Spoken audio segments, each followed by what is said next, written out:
How's it going, YouTube? Dylan here. So in this video, what I wanted to do is I wanted to do something a little bit more fun, and we're just going to do a very basic tier list here of a bunch of different programming languages. So we're not going to go through all the ones that are listed on this list because, I'm only familiar with a couple of them, but we're going to go over some of the more popular ones, and then we're going to go over some of the pros and cons, things like marketability, job prospects, and all that different type of stuff.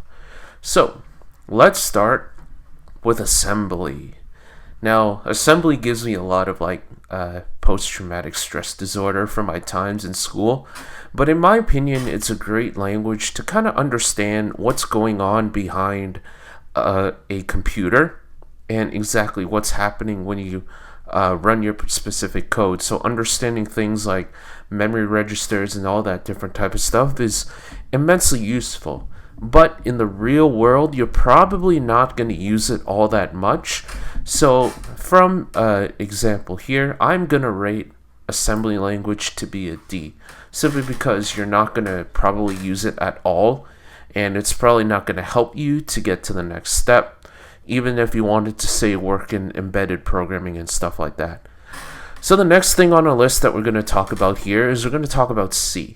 So C is very similar to assembly, where it's really good to understand the basics of what goes on behind a computer when you execute different things. Like, you have a great understanding of like memory registers, memory allocation, and all that different type of stuff.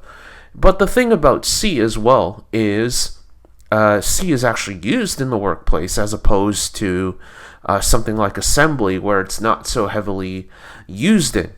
So, with that being said, not only is it a really good language to kind of understand what's going on behind a computer, there's also some job marketability, right? But the problem here is that C is a very hard language to learn, similar to what assembly actually is. So as a result, I'm going to give it a C, right?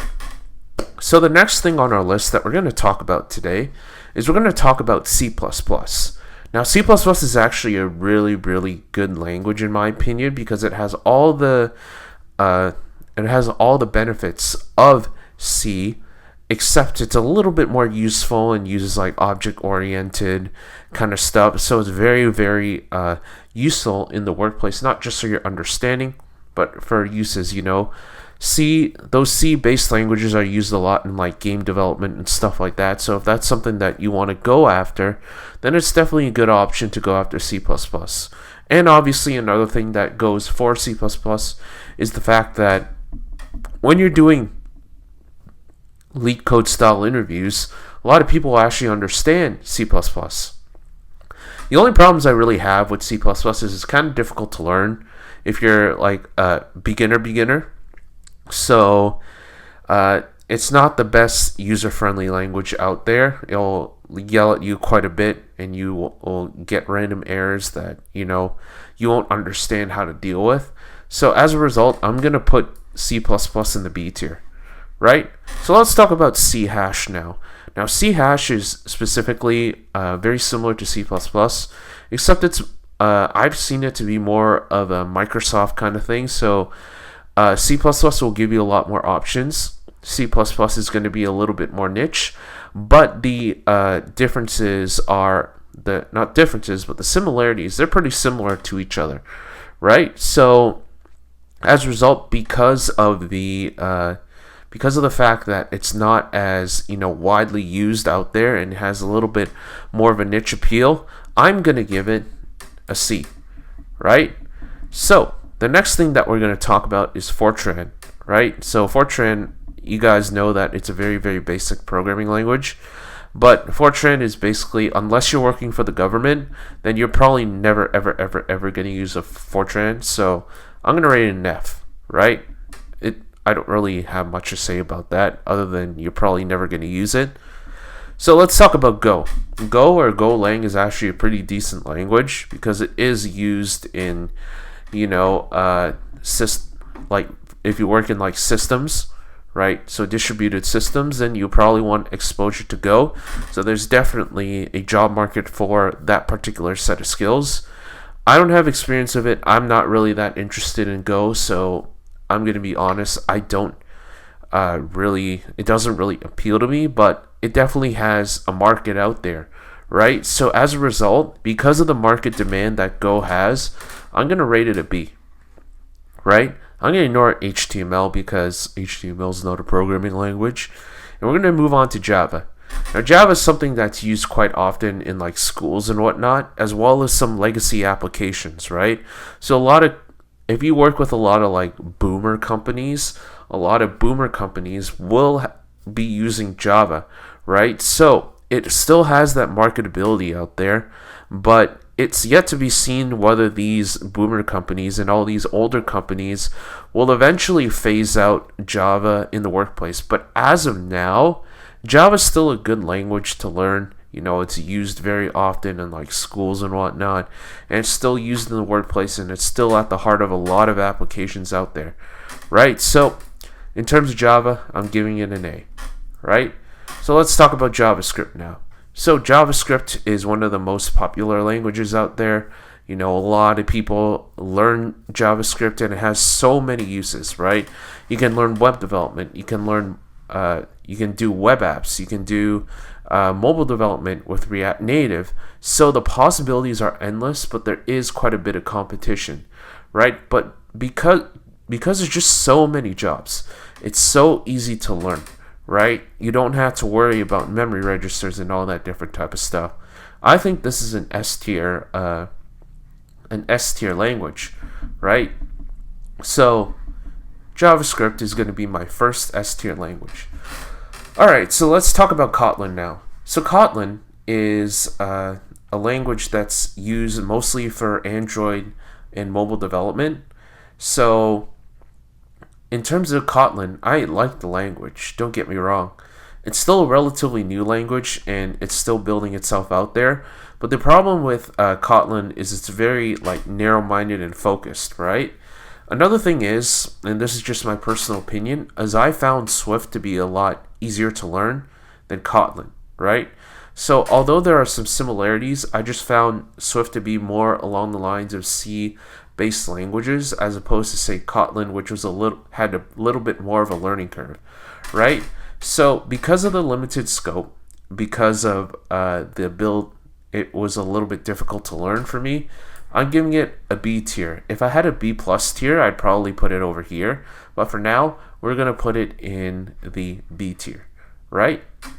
So the next language that we're going to cover in this video today is we're going to cover Flutter.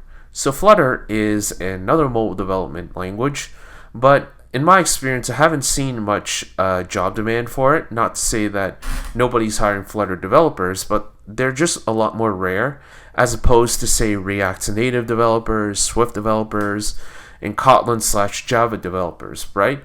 Is it still possible to get a job? Is it still possible to get paid well? Yes, absolutely. But because of the job demand, I'm going to have to give it a C tier, right?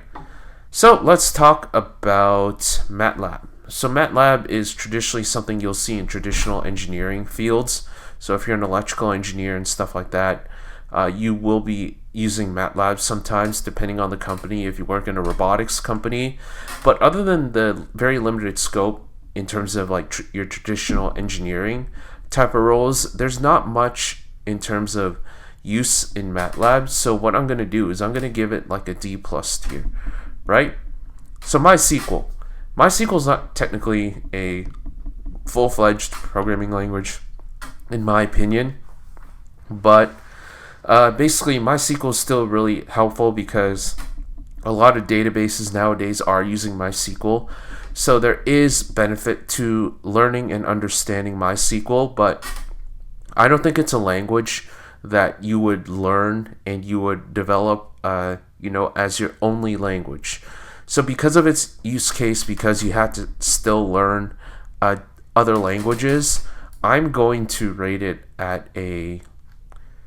we'll rate it as a B tier for now. So the next thing that we're actually going to talk about is PHP. Now, in my current job, we use a little bit of PHP to do some backend stuff. So there is use cases in the workplace, and I'm seeing a lot of job demand for PHP, not to the extent of like JavaScript or Python, for example, but there's still a market around there, right? So in terms of PHP, I'm also giving it a B tier. So the next thing I'm going to talk about is Python. Python is a really easy language to learn. It's really user-friendly, beginner-friendly. It's just overall a great language. You use it for algorithms, use it for machine learning, data science. The uses are endless, right? So as a result, I'm going to give this a S tier. I think it's a perfect language for us to actually learn for beginners, right? So the next thing that we're going to cover in this video here today is we're going to cover R. So R is specifically, I believe, a data science programming language, but honestly, if you're doing data science, you'd rather just use Python, right? Not to say that it's a bad thing to learn, but at the same time, you rather learn a language that is, a little bit more applicable so that you can move around and do that different type of stuff. So as a result, I'm going to give it a C, right? So Ruby or Ruby on Rails. I've actually seen it a lot in legacy applications. A lot of companies who are unwilling to move to the latest technologies are still using Ruby, and there's not a lot of developers out there that are actively learning Ruby. So as a result, I think Ruby is a very beneficial thing to learn with a lot of job demand out there, right? So I'm going to give it an A tier because, there's not a lot of them out there. There's a shortage of people who understand Ruby, so I think that it is beneficial to learn in this case, right? So the next thing, one of my favorite languages, is going to be Swift, right? So obviously I'm going to be a little bit biased because I am a Swift iOS developer, but at the same time, I do understand that there is a limited scope and the jobs out there simply aren't as much as, say, your JavaScript or your Pythons or your Javas or your Rubies, for example. So it does pay well. It's quite easy to learn. It's along the line. It's a little bit more difficult than, say, Python, right? Due to its limited job scope, I would give it an S tier, me being a biased iOS developer, but I'm going to move it down to the A tier, right? So the last thing that we're going to cover here today is Visual Basic. Now, my first internship was actually in Visual Basic in the government. So this is working a lot with Windows apps, which is still very, very prevalent in today's world because a lot of people still use Excel. There's still a demand there. So as long as Microsoft Office is still around, as long as the Windows suite is still around, Visual Basic will still be in demand. The problem is, other than working on Windows apps, you kind of silo yourself into kind of a very narrow hole, right? So as a result, I'm going to have to give it a C tier, right? So with that being said, that's basically the tier list that I have for you today. So before we go, I'm going to edit some of these here. I'd actually move C++ up to the A tier. Kotlin, I'd probably leave down here. MySQL, PHP, C, C++. These are generally the languages that, are pretty good for learning, have some use cases, but overall there are better languages out there. The B tiers have some good job prospects, but don't share the versatility as some of the A tier ones. So I'm actually going to move Swift over to B. I'd give it a B plus tier simply because now that I think about it, Swift has a very limited use case at this point in time. So unfortunately, as much as I'd like to give it an A tier, it does belong in the B tier. These ones over here are relatively in demand, but can be a little bit difficult to learn, right? And the S tier ones are going to be easy to learn and in high demand, right? So that was a little bit of fun on this channel. So if you guys enjoyed the video, don't forget to hit like, comment, and subscribe, and I'll see you in the next video.